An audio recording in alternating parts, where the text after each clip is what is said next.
Selamat siang Bapak Ibu semua, apa kabar? Perkenalkan, saya Temi, saya papanya Elsie. Di siang hari ini saya senang banget boleh di sini bersama-sama dengan Bapak Ibu semua, papa mamanya Elsie, ya, dan saya dikasih satu kesempatan untuk testimoni bagaimana perubahan dalam diri Elsie selama menjalani kurikulum Merdeka ini. Kalau saya ingin testimoni bagaimana perubahan, tentunya saya harus cerita dulu sebelum kurikulum Merdeka bagaimana anak kita. Dan seperti kita tahu sebelum kurikulum Merdeka kan kita mengikuti anak-anak itu kurikulum darurat, ya kalau boleh saya bilang, ketika zamannya online Bapak Ibu. Ya kan, ketika zamannya online. Yang terjadi saat itu sama Elsie itu karena siangnya online mungkin cuma 1-2 jam, akhirnya yang terjadi adalah sering melek malam gitu, yang paling saya nggak kuat Bapak Ibu. Mungkin ada di antara anak-anaknya Bapak Ibu juga. Saya tanya, kalau paginya, Dek, kok chat sampai malam itu, memangnya ada temanmu yang juga chat sama kamu sampai malam? Ada Pak. Nah, kok besok kan kamu sekolah? Kan online Pak, cuma sekali 2 kali, jawabannya seperti itu. Nah, kalau saya bangun malam, ya, kita orang tua kan sering kadang malam bangun ke belakang jam 1, mainnya masih main HP seperti itu. Lalu pagi saya bangun 4:30, kan kebiasaan kita olahraga, masa belum tidur, Dek, kok belum tidur, Dek? Ya sebentar Pak. Akhirnya yang terjadi itu kita jadi seperti pesimis pada waktu itu. Ini gimana masa depannya kalau seperti ini? Itu lalu sekolah cuma 1 jam 2 jam, siang tidur. Nah, saat itu rasanya gimana gitu lah. Kita betul-betul pesimis Bapak Ibu waktu itu. Tapi ketika sudah mulai menjalani kurikulum Merdeka ini, ya, semenjak kelas 10 ini, ya, menjalani kurikulum Merdeka, kita melihat ada beberapa perubahan, bahkan perubahan yang sangat banyak. Lebih energik, namanya lebih energik. Jadi ketika ditanya oleh mamanya, ya, ketika ditanya oleh mamanya, Dek, kamu senang nggak sih sekolah ini, SMA? Senang banget Mak. Ini anak ini bersemangat mau berangkat sekolah, nggak seperti dipaksa, nggak seperti ada ketakutan. Lalu saya mulai, yang dulunya saya sering kurang care lah sama pelajarannya anak, kurang care. Ini saya jadi mulai lihat-lihat, ini kenapa loh, gitu kan? Saya antar, kemudian saya lihat ternyata ada seperti acara seperti pagelaran. Itu di situ, apa ini masuk dalam kurikulum Merdeka atau seperti ini? Apakah ini proyek-proyek ini masuk sih? Lalu saya tanya ke anaknya, dan ternyata memang ada untuk proyek-proyek yang seperti ini, seperti kemarin tadi dijelaskan oleh Bu Lulu, ya, diceritakan, ya, yang tentang kemarin masak-masakan, di mana karena ini nggak pernah masak di rumah, ya kan? Jangankan masak, bantu mamanya cuci piring aja nggak pernah. Tahu-tahu di sekolah masak, itu kan? Lalu tahu-tahu Pak, sejualnya untuk 1 juta Pak. Ya bilang ini kan? Nah, saya sales sekarang bisa jualan seneng loh. Ya enggak? Nah ini ya lah. Kan seperti itu seneng saya. Ini. Jadi saya melihat banyak lah positifnya seperti ini, banyak. Apalagi kemarin ketika tiba-tiba anak ini diskusi lah sama kita. Diskusi, Pak, Mak, ini kalau adik ambil mata pelajaran ini gimana? Ini kenapa tadi? Ini nanti buat kelas 11 Pak, kan? Kamu minatnya di mana? Saya cuma bisa ngomong aja sama anak begini. Pokoknya yang adik minat, yang kira-kira adik suka, dan adik bisa. Saya katakan seperti itu. Udah nggak usah melihat temannya, nggak usah melihat yang lain, yang kira-kira mana adik mau, adik bisa.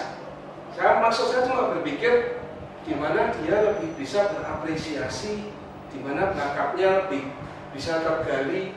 Karena saya melihat, kalau boleh saya ngomong, di kurikulum Merdeka ini lebih beruntung lah anak-anak kita daripada zamannya kita dulu. Harus ikuti ini, harus ikuti ini, semua mata pelajaran diikuti. Kalau zaman dulu ada yang seperti ini, saya akan lebih memilih pelajaran sejarah.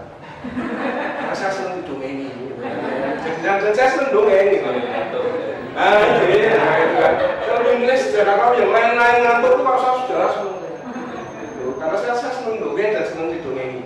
Nah ibaratnya seperti ini, saya optimis lah untuk kurikulum merdeka ini untuk anak-anak kita, saya optimis ya.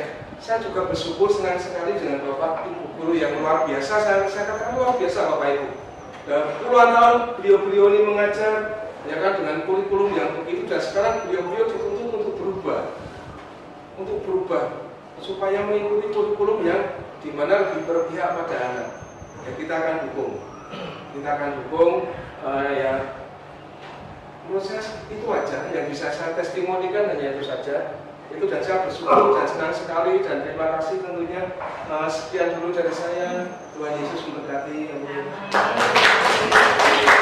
Selanjutnya kami mohon untuk memberikan testimoni lagi dari Bapak Asworo Albino, orang tua dari Pastor Joho, untuk kita.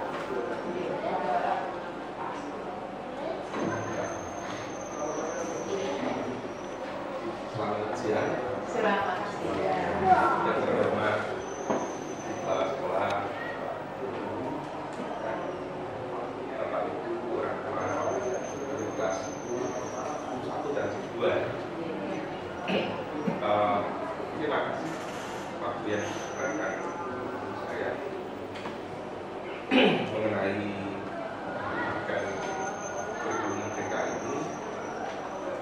Memang di bagian yang dulu, kalau dulu mengangkat 13, setelah itu sistem online karena pandemi. Tapi kami sih mengambil sisi positifnya dari pada saat pandemi itu. Ternyata ketika sekarang anak itu mendapatkan kurikulum merdeka, pada saat pandemi itulah itu sudah mulai belajar untuk mendapatkan kurikulum merdeka, karena di situ dulu anak itu untuk mengasesmen sendiri sehingga capaiannya itu dia bisa mengukur. Dan termasuk untuk penekanan yang lebih dalam lagi, kecerdasan itu untuk saya pribadi itu nomor 27. Tapi yang utama adalah karakter atau pintar-pintar untuk anak. Tapi di sini ternyata Aji, anak saya, itu juga semakin bisa mengenal toleransi, semakin mengenal keberagaman. Dan mudah-mudahan dari anak-anak ibu semua yang mungkin satu kelas atau mungkin beda kelas dengan anak saya itu bisa saling bareng-bareng, ayo membawa nama baik SMA Santo Bernardus sebagai sekolah yang toleransi, sekolah yang ramah, dan tentunya sekolah yang tidak integritas. Itu dari saya. Selamat siang. Selanjutnya, testimoni yang terakhir dari Ibu Madura, lapor dari Palestina.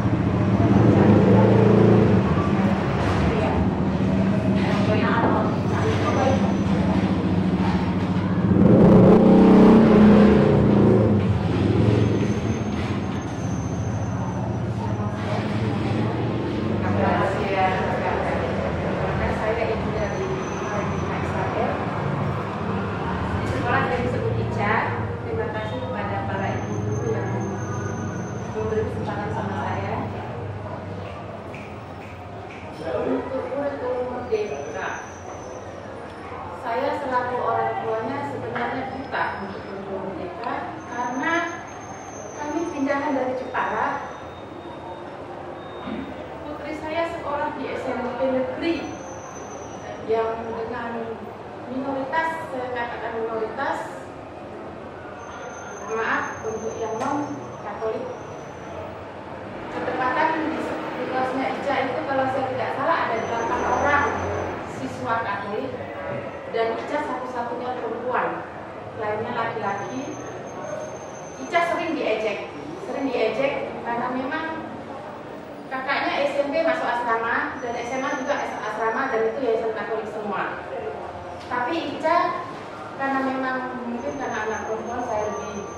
mungkin takut jauh dari dia, mungkin salah satunya, sehingga dia tidak ada kesempatan untuk masuk ke SMP berasrama, dan memang kecepatan jauh dari lokasi rumah kami sehingga dia tidak masuk. Dan saat SMA dia mencoba ke SMA Vanlit, tapi ternyata Tuhan berkehendak dia tidak diterima di Vanlit. Akhirnya saya konsultasi sama Bu dulu, dan kita akhirnya mengambil keputusan pindah dari Jepara ke Pekalongan, ke Batang.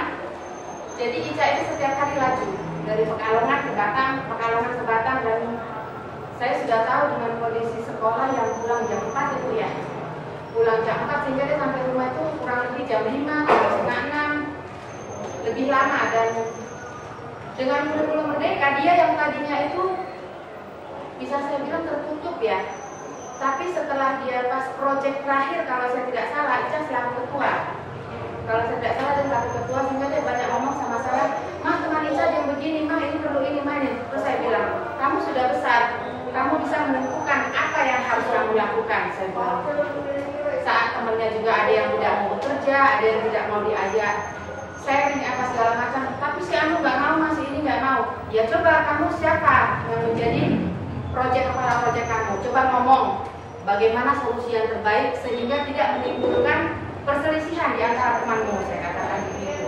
Dan puji Tuhan ternyata dia juga semakin bisa untuk sosialisasinya semakin melebar, saya katakan. Dia juga yang belum pernah berteman dengan Menteri Bumi ya, saya katakan ya, karena di sini mayoritas Chinese, dan memang di Batam juga terkenal bahwasannya dengan situ sekolah yang mayoritas Chinese dan sekolah mahal, sehingga saya dipertanyakan kenapa nyekolahkan Ica ke sana, karena itu merupakan yayasan Katolik. Saya dan suami memang punya pendapat anak kami harus sekolah di yayasan Katolik. Dan saat Ica mengikuti berbagai proyek yang pertama saya tidak hadir karena memang kondisi kesehatan saya tidak hadir. Tapi kemarin proyek yang kedua saya hadir, dan di situ dia langsung bilang, "Ma, gimana rasanya? Lebih enak yang pertama loh, Dek." Saya bilang gitu. "Ini lebih manis," saya gituin. "Iya ya, Ma ya?" "Iya," saya gituin. Dan dia bertanggung jawab, dia punya tanggung jawab bahwasanya mereka punya target sekian harus jadi, sekian harus laku. Kalau nggak laku bagaimana caranya? Ya dia menghubungi semua teman saya, teman papanya dia hubungi, dia tawarin tanpa dia malu untuk menawarkannya. Dan memang kemarin hasil dari proyek mereka, kalau saya tidak salah mereka dapat per orang 80.000 akhirnya. "Enak ya Maya, gimana kok jualan terus? Jualan terus sama sekolahnya," saya bilang begitu.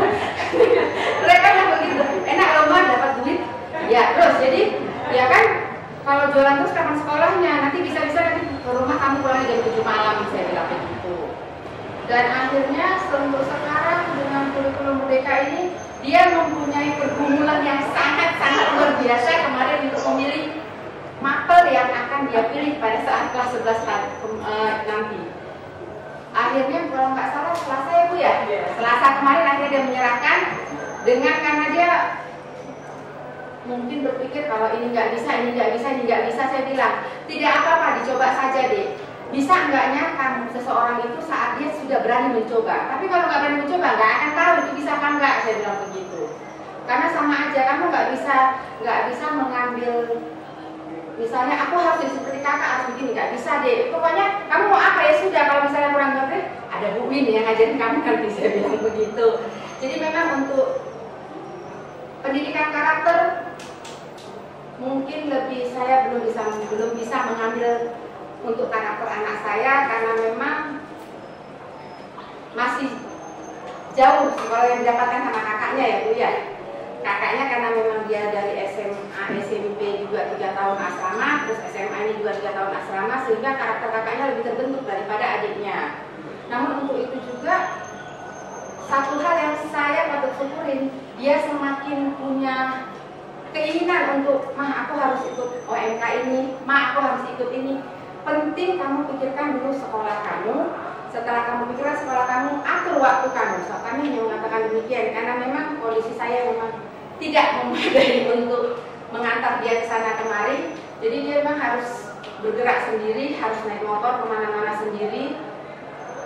Tapi masih ada mungkin sekitar 50% yang saya lihat dari perubahan pada diri Ica dari mulai dia SMP dulu yang hanya begitu orang sedikit aja membentak dia langsung merasa gimana gitu. Tapi sekarang saya bilang nggak bisa Kak, kamu kan sebagai ketua ya harus bisa bersikap tegas sama teman kamu. Kalau dia nggak mau bekerja, ya ngomong sama ketua proyek kamu, kepala proyek kamu. Kalau kau dia nggak mau ya berarti kasih dia tugas, saya bilang begitu. Jadi ya puji Tuhan lah, mungkin saya tidak, mudah-mudahan saya tidak salah memilih sekolah, mudah-mudahan kami tidak salah memilih sekolah. Tapi terima kasih untuk bimbingan yang dulu, Pak Markus yang terutama sebagai wali kelas, juga Bu Win. Terima kasih untuk semuanya, Pak Bram juga terima kasih untuk semuanya. Semoga anak kami nanti kelak setelah apa yang dia pilih itu bisa benar-benar dia implementasikan pada saat dia kuliah nanti. Demikian, terima kasih. Terima kasih.